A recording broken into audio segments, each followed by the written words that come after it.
kulanti wacan saaxiibayaal meel baa joogtaan magacayga waa qaliiji waxaan jeclaystay inaan maanta idinla wadaago maadaama sanad cusub aan galnay waxyaabaha sanadkan aan ku guda jirno iska bedelayo wadanka Jarmalka laakiin intaan waxaan rabaa inaan u mahad celiyo asxaabta ku xiran Facebookayga YouTube channelka iyo dhammaan social media oo run ahaantii ii ahaa sanadkii lasoo dhaafay dhiirigelin oo mar walba dhiirigelin jiray ducooyinkiina oo arki jiray qoraalada ay soo qortaan oo maanta waa akhrin jiray mar walba kuwaasoo mar walba igu khasbi jiray in aan video cusub soo sameeyo in aan project kale cusub aan bilowno in aan si private ah asxaab badan oo waxaa jirtay oo aan si private ah aan baraatan u sameynay wada talin u sameynay wada fiican isla sameynay group ahaan dad badan wax badan u wada sameynay run ahaantii waxa ay ahaydeen dhiirigelin in aan hadafkayga hor u socdo in aan maxaa la ii sheeg waxyaabo badan aan soo duubo oo dad badan oo asxaabteena ka mid ah ku wax badan kaga faa'iidi karaan marka waan kaaga mahad celinayaa inaad ka mid tihiin teamkan waxaad tihiin dad nasiib leh mar walbana waxaa idin leeyahay insha allahu tacaala hore u socda dadaalkiina badiya hadafkiina waa gaaraysa insha allahu tacaala sanadka cusubna waxaan idin rajeynayaa macnaheedu idin noqdo sanad caafimaad leh barwaaqo leh dhibaatooyinka ka jira wadankan inuu ilaahay idinka fududeeyo oo aad noqotaan dad maxaa la ii sheeg mar walba horumarkooda iyo danahooda khaaska ah ka taliya si hadafka ay adduunyan kala yihiin iyo aakhiraba ay u gaaraan saad ogtihiin sanad cusub maanta noo bilaabmaya waxyaabo badan way iska bedelayaan wadanka Jarmalka marka asxaab qaar ay ila soo hadashadeen okay maxay isbedeli kara wadanka Jarmalka marka waxaa iska go'aansaday asxaab badan hore way ka hadleen dad badan ka hadlay waxyaabo isbedelay waxaan jeclaystay inaan mar kale idinla wadaago waxyaabaha iska bedelaya wadanka Jarmalka waxaan ka bilaabaynaa marka hore saaxiibayaal arrimaha sharciga waxyaabaha sharciga wadanka Jarmalka iska bedelaya waxaa kamid ah saaxiibayaal dadkii hore u haystay calaamadda duldunka oo osfayska xariiqinta ka saaran muddo 5 sano ah qofkii haysto duldunkaas laga bilaabo bishan ama laga bilaabo maanta wuxuu xaq u leeyahay macnaha inuu xareysto 1 sano oo sharci ah halkaas sano sharci ahna macnaha haddii oo qofka hore oo yahay qof integration soo sameeyay ama qof luqadda bartay qof shaqeeya oo noloshiisa kaafin kara iyo qof nolosh oo identitykiisa ama jinsiyadiisa cadeeya oo Soomaalnimadiisa kale soo cadeeya tusaale ahaan inuu xaq u leeyahay macnaha xataa inuu degnaansho xareysto oo degnaanshaha wadankan oo unbefrist amal inuu xareysto ayuu xaq u leeyahay macnaha isla sanadkaas bis maahan haddii aad shaqeyso oo aad luqadda Jarmalka taqaan ama shahaadooyin fiican ah sida B1 B2 ama shahaadooyin iskuul oo kale haysato isla markaana Soomaalinimada aad cadeysid waxa xaq u leedahay inaad qaadato degnaansho haddii aad inta soo cadeynin aadan luqadda aqoonin oo aadan Soomaalinimada cadeyn karin waxa xaq u leedahay marka hore inaad 1 sano xareysto halkaas sano marka qaadato haddii halkaas sano gudaheeda aad wax isbedel ah ku keeni weyso oo aad Soomaalinimada ku cadeeyso oo luqadda ku barweyso oo integration sameeyso waxa leeyahay macnaha sanadkaas markuu dhamaado kadib qofkaas meesha ku laaban lahaa ayuu ku laabanaa ayuu kuleeyahay marka waxa la siiyay chance dadka aanan degnaanshaha ku haysan wadankan oo aan sharci haysanin la dhahay halkaasan ayaa haystiin dadkii hore ayagoon waxba haysan wax u qabsadayna chance fiican ay haystaan ayagana oo toos ay degnaanshooda u xareysan karaan oo ah abadiyada macnaha inay nolosha inta dhiman wadankan ay joogi karaan waxyaabo kale isbedelaya sharciga oo arrimaha sharciga iska bedelo waxa kama saaxiibayaal Einbürgerung haddii cunug wadankan uu ku dhashto isla markaana qof ka mid ah labadiisa waalid hooyada ama aabaha oo wadankan Jarmalka jooga muddo ka badan 5 sano qofkaas wuxuu xaq u leeyahay ay leeyihiin in oo automatic ama qaato dhalashada wadanka Jarmalka laakiin weli lama ansixin oo sanadkan ay tahay in qorshiisa rasmiga la gaaro dawladdu way soo saartay sharcigaas laakiin gabagabadiisa weli lama gaarin intaas waxa waa sharciyada saaxiibayaal arrimaha qaxootiga iyo waxaas wax badan oo iska bedelaya ma jiro siis ay ahaanayaan dadka shaqeeya way yaqaanaan karanka meeldun qofku waxa markuu xanuunsan yahay oo shaqada ogeysiinayo marka hore systemku wuxuu ahaa markii aad xanuunsan tahay waa inaad shaqada inta wacdaa ama aad qoraal u qortaa dhahdaa okay maanta aniga miima qaro xanuunsanahay kadib waxa qasab kuwa inaad dhakhtarka aadid dhakhtarka marka aad ka bacdina aad ka soo qaadato warqad cadeynaysa inaad xanuunsan tahay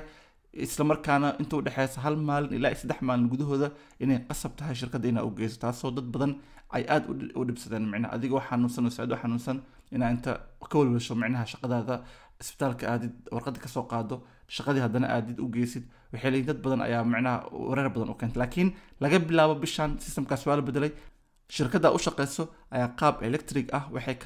kaasahaga ama qolada ka tirsan tahay oo ka ama waxay doonaan ahaadaan ka tirsan tahay waxay ka soo qaadanayaan macnaha karanka meeldonka oo adiga ma u baahan tahay wax ka dambeeyo 3 maalin gudahooda ama 1 maalin gudahooda inaad warqad u geyso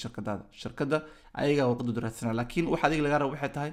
markii aad xanuunsato inaad shirkadda inta wacdo ama qoraal u qorto aad ogeysiiso inaadan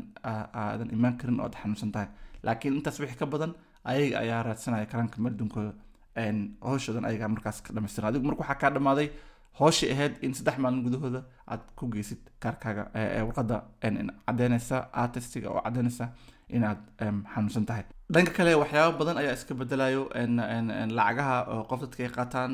maadaama wadankan dhaqaalihiisa hadda kor usii kacayaan qofkana lacagihii hore u qaadan jiray oo aysan inta badan waxyaabo badan is ugi karin. waxay dowladda go-aansata macnaha in waxyaabaha qaar la kordhiyo si qofka noloshii caadigeed oo ugula imaado. tusaale ahaan sanadkii hadda lasoo dhaafay October 2022 dowladda waxay kordhisay lacagta ugu hooseyso ee lagu shaqeeyo ee ka dhigtay 12 euro. hadda sanadkan kalena macnaha waxaa isbedelaya waxyaabihii kale todo kale dadka aan shaqeynin oo kale sida caawinaadooda kale waxaa ka mid ah Haatisfiya lacagta lagu magacaabo hadda wixii ka dambeeyo ma la dhihi doono oo waxaa la yiraahdaa Boga Geld ayaa la yiraahdaa. lacagtaas ma u baahan inaad codsi kala dhiibatid, codsigaaga weli wuu ku shaqeynaya antrakaaga kaliya magacaas bisa isbedelay waxaan ku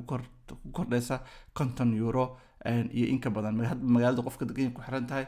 laakiin lacagta qofka qaato lacag 50 euro ku darsamayso hadba qofka sida wax u qaatan ayay ku xiran tahay macnaha. waxyaabaha kale oo iska bedelay waxaa kamid ah saaxiibayaal Kindergeldiga oo lacagta caruurta la qaato oo meeshii 200 keed hadda ka bacdi waxay noqonaysaa 250 euro cunug koowaad qofka oo dhasha oo ayadana 50 euro kale saaidka ku sii darsamayso. waxyaabaha kale oo isbedelay waxaa kamid ah Bafog dadka ardayda ah ee iskuulaadkaada caadi ahaan waxay qaataan lacagta Bafog oo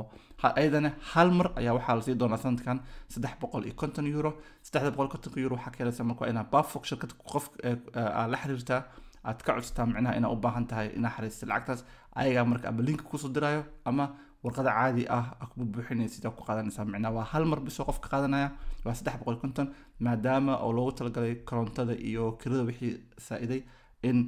lagu caawiyo dadka ardayda ah iskuulaadka aada ee wax barta in lagu caawiyo. waxyaabaha kale oo kordhaya waxaa kamid ah saaxiibayaal dadka dhigta asbildunka asbildunka kuwa hadda bilaabaya asbildunka waxaa mindista loo noqon doona hadda wax ka dambeeyo 620 euro oo 620 euro ka yar qof asbildunka sameynaya. mal asbildunka qaar oo raqiis ah jir sanadka koowaad abalka hadda bilaabis asbildun sanadka koowaad lacag ka yar 620 euro qof qaadanayso habirat ma jirto. lacagta waxay ka kacaysaa 620 euro. waxyaabaha kale oo isbedela waxaa kamid ah Vongel dadka shaqeeya ama aadan shaqeynin haddii aadan kirada gurigaaga aadan awoodin inaad iska wada bixiso waxaa helaysaa caawinaad oo lacagtan waxay ku kordhiyeen 190 euro inay kaa bixiyaan qoladeeda Vongeldiga si kirada gurigaaga ay kugu kabaan. hore waxaa u qaadan jireen Vongel dad ku dhawaad 600 oo kun hadeertan waxaa laga dhigay ilaa inay qaataan 2 milyan oo qofood oo kuna Jarmalka inay qaataan ay hadda lagu kordhiyay. marka Vongeldiga ayadan way sii siyaadaysaa oo waxay noqonaysaa 190 euro. marka maadaama hadda Vongeld ku jirno oo ah lacagta kirada guriga sidoo kale tood waxaa soo galayso waxa sanadka hore waxaa dhacay koronihii iyo waxyaabihii lagu jiray dowladda waxay sartay in la dhaho okay dadka waa inay guryaha ku shaqeeyaan. marka waxay sarteen wax la yiraahdo home office booshal wax la yiraahdo soo saareen oo dadka guryaha ku shaqeyn jiray oo guryahooda joogay oo korontadu isticmaal jiray oo waqtigooda badan guriga ku khasaarin jiray waxay leeyihiin maalintii oo 5 ilaa 6 euro ayaa idin xisaabinayna bay leeyihiin maalintii oo arbeit tag markii isku dhuftana ay noqonayso macnaha 210 maalmo shaqo lagu dhuftay 6 maalmood wuxuu qofka ku dhawaad 1260 euro oo ka soo cesha kara finance amtiga haddii oo maxaa la isha xisaab celinta markuu sameynayo kale oo u bandhigo haddii home office ku sameynayo guriga maalintii wuxuu xaq u leeyahay 6 euro inuu ku xisaabiyo. haddii aad hayst baqaata fiican oo waxyaabo badan kala caawiyo waxaa heli kartaa in ka badan intaas meesha ku qoran. laakiin sharci ahaan haddii aad home office guriga ku sameynaysid waxaa leedahay 6 euro maalintii iyo maalmihii aad joogtay oo home office adiga aad sameynaysay. marka intaas ku dhufsanaysaa haddii aad sanadka dhan shaqeynaysay 100,000 iyo 260 euro ayaa home office ayaa lacag ahaan kaga soo laabanayso finance amtiga. marka intaas in ka badan ayaa isbedelaya saaxiibayaal 2023 haddii oo videoga wax macnaha ku keenay lecture inta aad kulanka xiiso badan kulmi doon waxaan rajeynayaa sanad barwaaqaysan insha Allah taala. bye bye.